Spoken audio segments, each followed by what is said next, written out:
Hi అండి, అందరూ ఎలా ఉన్నారు? బాగున్నారా? నేనైతే చాలా బాగున్నాను. మీరు ఇప్పుడు అందరూ బాగున్నారని అనుకుంటున్నాను.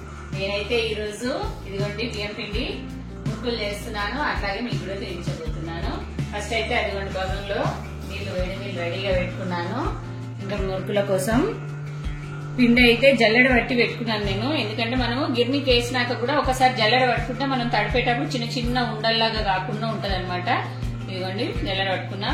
అయితే కొంచెం పిండి తీసి పక్కకు పెడతా. మీకు ఈ పిండితో సొరకాయ సర్వపిండి రొట్టె తెలంగాణ స్పెషల్ వంటకం చూపిస్తాను మరొక వీడియోలో. ఇదిగోండి కొద్దిగా దానికోసమని పక్కకు పెట్టేసుకొని ఇంకా ఈ పిండి ఇందులో జల్లెడ పట్టుకున్నాను. ఇది ఇందులో తడపడం రాదు కాబట్టి ఇందులోకి వేసేసి పిసికేద్దాం. ఈ పిండి ఇందులో వేసేసి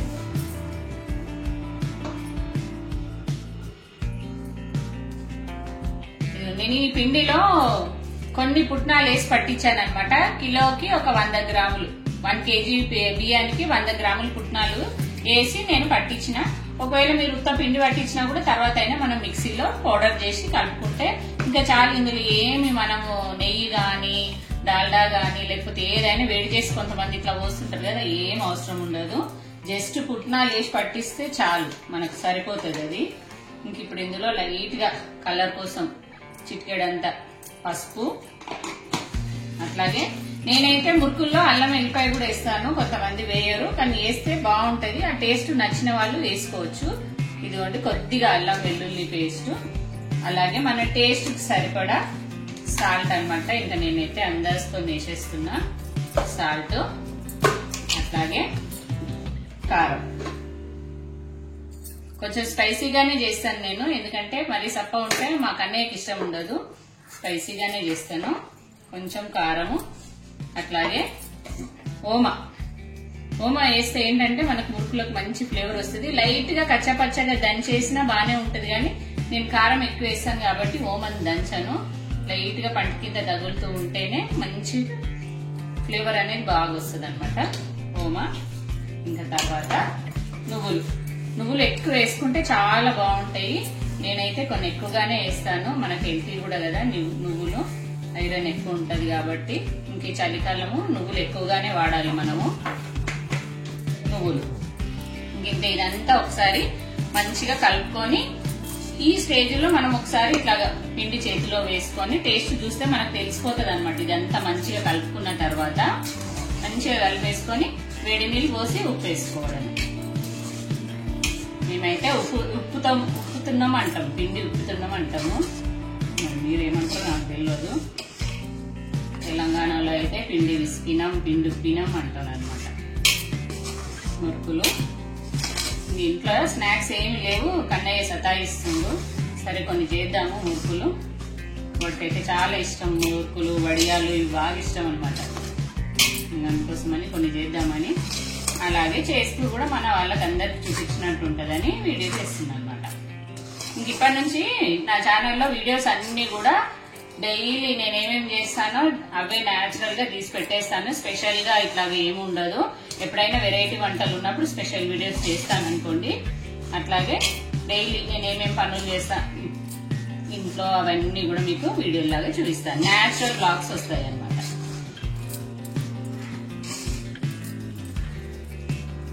ఇవన్నీ మొత్తం మిక్స్ చేసుకున్నాం కదా, ఒకసారి ఈ టైంలో మీరు టేస్ట్ చూసుకోండి. ఉప్పు కారం ఏమైనా పడితే కూడా వేసుకోవచ్చు.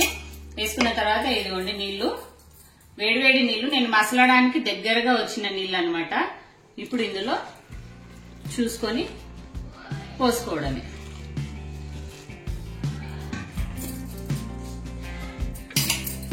కొన్ని తక్కువ పోసుకున్నా పర్లేదు, మీరు మళ్ళీ తడుపుకునేటప్పుడు కొంచెం తక్కువ అయితే లైట్ గా మళ్ళీ నీళ్లు వేడి చేసి పోసుకోవచ్చు. అంతేగాని ఒకసారి చాలా పోసిరు అనుకోండి పలుసగా అయితే ఏం చేయరు అది. ఇంకా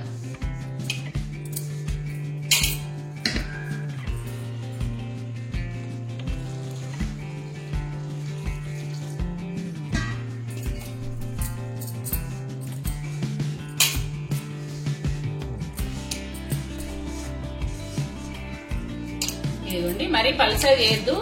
ఇట్లా చూసుకుంటూ మనం ఇదిగోండి ఇట్లా అంటే ఇలా ముద్ద అవ్వాలి. ఇదిగోండి ఇట్లా అంటే కరెక్ట్ గా వచ్చినట్టు. ఇది అయింది కదా. ఇప్పుడు దీన్ని ఏం చేయాలంటే ఇది మొత్తం ఒకసారి ఇప్పుడే విసుకోవద్దు దీన్ని పిండిని. ఇప్పుడు ఇక్కడ పెట్టేసి కొద్దిసేపు మూత పెట్టేసుకొని కొద్దిసేపు వదిలేయాలి. ఒక 10 నిమిషాలు మెల్లగా మంచిగా నానుతుంది. తర్వాత మనం పిసికి రౌండ్ గా ముద్దల్లాగా చేసుకుంటే అప్పుడు స్టార్ట్ చేయాలి ఇంకా మురుకులు వస్తాడు. ఇలాగా కొద్దిసేపు 10 నిమిషాలు ఉంచాలి. అప్పుడే మన మురుకులు అనేది క్రిస్పీగా క్రంచీగా వస్తాయి. ఓకేనా.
చూసారు కదండి, ఎంతో క్రిస్పీగా ఉండే మురుకులు. అందరూ ఇంట్లో ఇలాగే ట్రై చేయండి. ఓకే అండి, ఇవాళకైతే ఇదే అండి వీడియో. మరొక మంచి వీడియోతో మళ్ళీ కలుస్తాను. అప్పటి వరకు ఉంటానండి, మీ లావణ్య సాంబార్. బాయ్ అండి.